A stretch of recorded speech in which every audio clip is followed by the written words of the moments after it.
Assalamualaikum warahmatullahi wabarakatuh, Ibu-ibu kader sekalian. Sekarang kita mau selanjutnya ya, materi selanjutnya yaitu kita sudah masuk ke keterampilan dasar ibu hamil dan menyusui.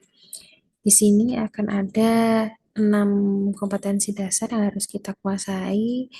Yang pertama kita akan membahas tentang menjelaskan penggunaan buku KIA di bagian ibu hamil dan ibu nifas ya.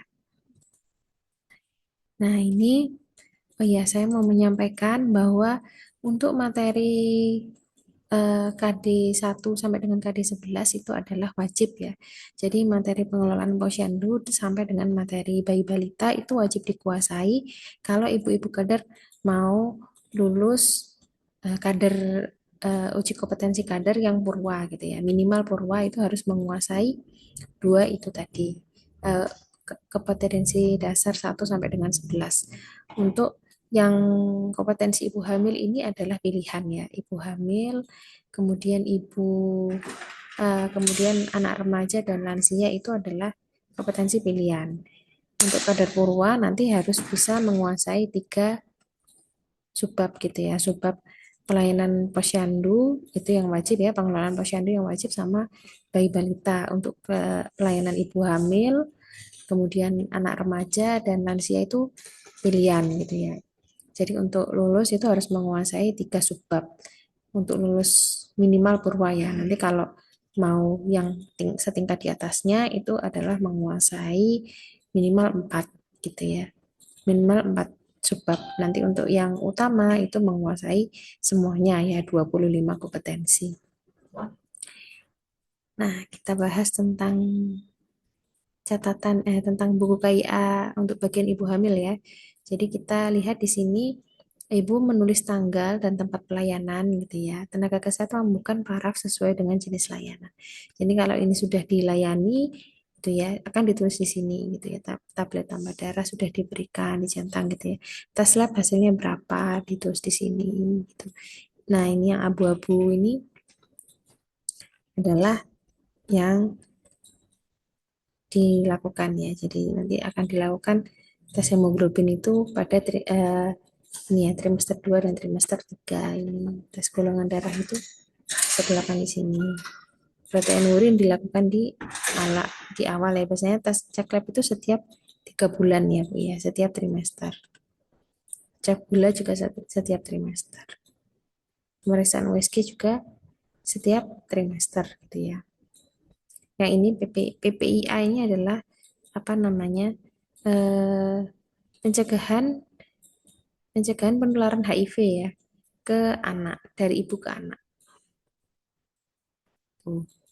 Kemudian sisinya ada 3 kolom ya, ada 6 kolom ya, karena minimal memang periksa hamil itu adalah 6 kali.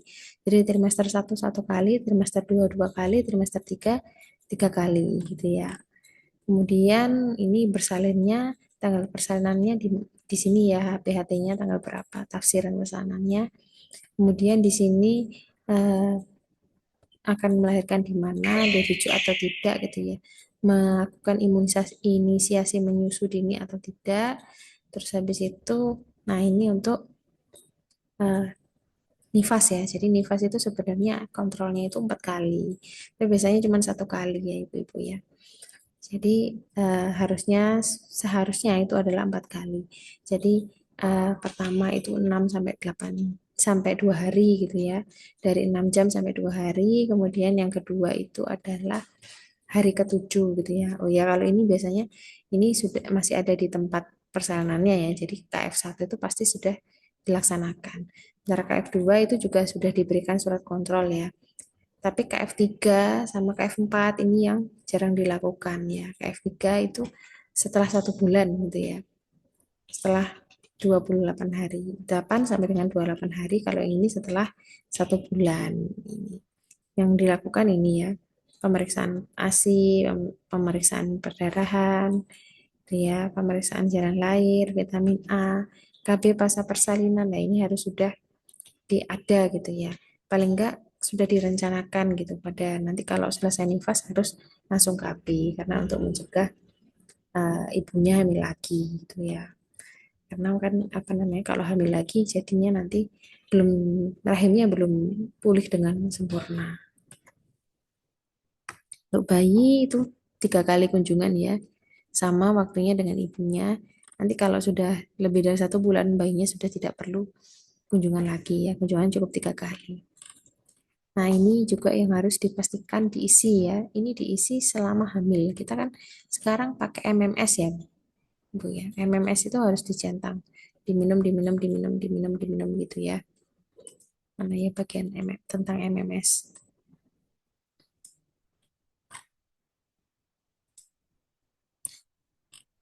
Penyuluhan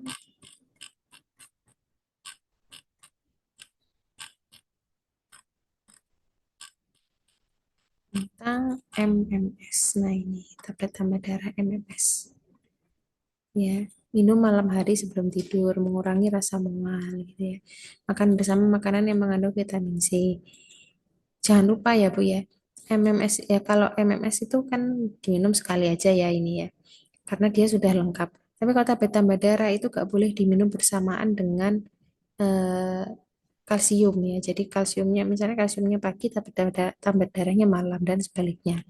Karena kalsium itu mengganggu penyerapan tablet tambah darah ini. Kemudian ini harus dicentang setiap hari. Kita harus memantau berarti sudah diminum belum. Nah, ini nama pengontrolnya harusnya suami ya. Suami yang pasti harus mengingatkan ibu hamilnya untuk minum tablet tambah darah.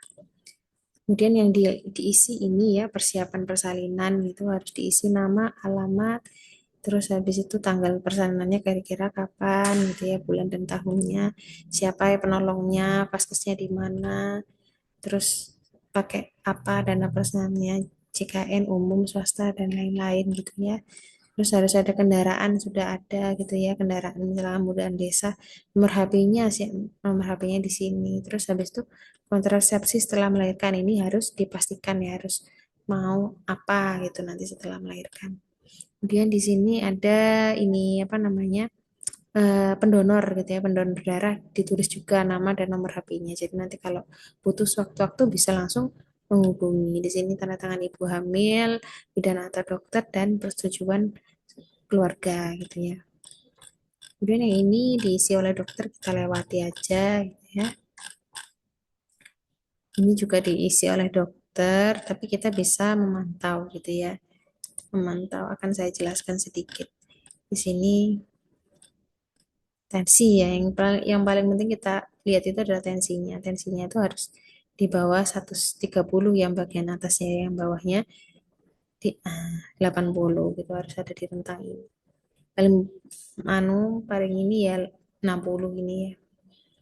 Paling untuk yang atasnya ya, untuk sistemnya sampai dengan sini. Kalau yang diastol batasnya sampai 80, 60 sampai 80. Kalau sistol itu batasnya 130 sampai dengan 80. Jangan sampai lebih dari, kurang dari 80 ya, itu shock ya. Terus setelah itu kita membahas tentang ini ya. Ini tentang berat badan kemarin sudah saya jelaskan beberapa kali ya.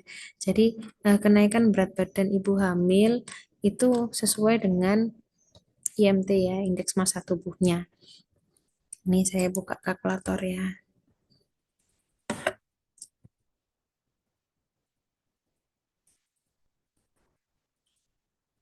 Jadi indeks massa tubuh itu rumusnya adalah berat badan dibagi tinggi badan yang dikuadratkan. Jadi misalkan saya berat badan saya 70 kilo ya. Kemudian dibagi tinggi badannya.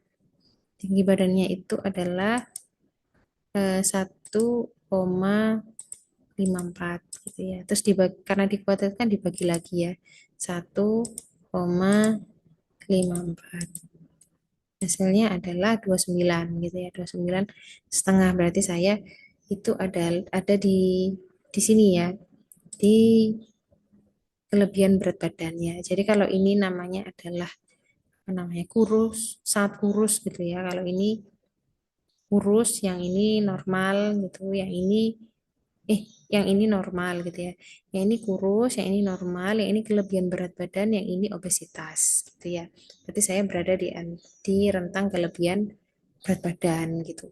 Kalau di sini itu apa namanya rekomendasi kenaikan berat badan selama kehamilan minimal adalah 7 sampai dengan 11,5 gitu. Kalau lebih gemuk gitu, misalkan ibunya lebih gemuk ya. Misalkan berat badannya sudah 80 kilo ya kayak Bu Citra itu 80 kilo gitu ya. Tapi Bu Citra itu kalau nggak salah tinggi badannya 162. Nah, dibagi lagi 162. Nah, jadi dia lebih dari ini ya, 30, maka kenaikan berat badan maksimalnya adalah 9 kilo. Tidak boleh lebih dari 9 kilo, karena kalau lebih dari 9 kilo nanti itu resikonya adalah akan mengalami kejang ya, atau preeklamsi. Gitu. Nah, di grafik ini kita menulisnya seperti ini ya, Bu ya. Jadi berat badan sebelum hamil gitu ya, misalkan 70. 70 terus habis itu nanti bulan depan naik gitu ya, naik 1 kilo, berarti di sini gitu ya, 70 kilo misalkan ya, 70 kilo sebelum hamil. Terus habis itu setelah 2 bulan itu naik naik 1 kilo di sini, atau malah turun gitu ya, atau dia setelah bulan keempat itu apa namanya mual-mual gitu ya, masih mual-mual turun gitu ya, turun jadi 69 gitu ya. Jadi kita harus memantau ini. Kalau nanti apa namanya untuk yang berat badannya itu ini ya. Kalau untuk yang berat badannya itu sebentar. Nah, untuk yang berat badannya itu 30 gitu ya. Itu garisnya yang IMT-nya 30 seperti Sucitra gitu ya. Berat badannya itu harus di antara 5 sampai 9, nanti garisnya dia di sini gitu ya. Sampai di garis yang warna ini warna biru ya. Kenaikannya maksimal adalah 5 kilo. Maksimal adalah 9 kilo. 9 kilo itu di sini ya. Di sini. Jadi yang warna hijau ini ya. Dia harus berada di garis yang warna hijau. Terus kalau yang ini, kalau yang berat badannya itu berlebihan berat badan ya, 7 sampai 11 kilo, berarti dia harus ada di yang titik-titik ini. Titik-titik antara titik-titik yang ini sama yang ini. Gitu ya. Ini jadi 7 sampai 11,5. Ini kan 7 ya.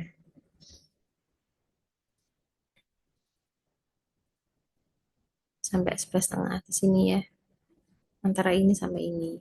Kemudian untuk yang normal itu 11,5 sampai 16. 11,5 sampai 16 di garis yang pink di sini ya, di antara di area ini. Sementara untuk yang kurus gitu ya, 18,5 itu di sini, di sini sampai di sini gitu ya. Terus habis itu kita lanjut ke ini pemantauan tanda bahaya.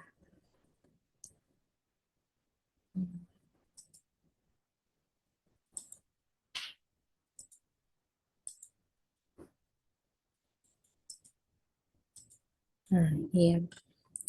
Tanda bahaya ini dilakukan setiap minggu ya, setiap minggu dilakukan.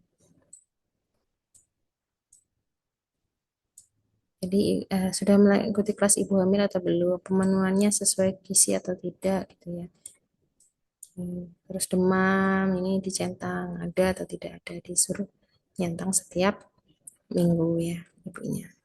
Psikotibi gitu ya, gerak janinnya minimal adalah lebih dari 10 kali dalam 12 jam. Jadi setengah hari itu harus gerak 10 kali. Tuh. Terus nyeri perut gitu ya, ada apa enggak, keluar cairan dari jalan air gitu ya. Sakit saat kencing ada atau tidak, terus diare berulang, ini harus dicantangi ya masing-masingnya. Kemudian ini saat nifas, nanti saat nifas ini harian ya, dicantangnya harian nifas.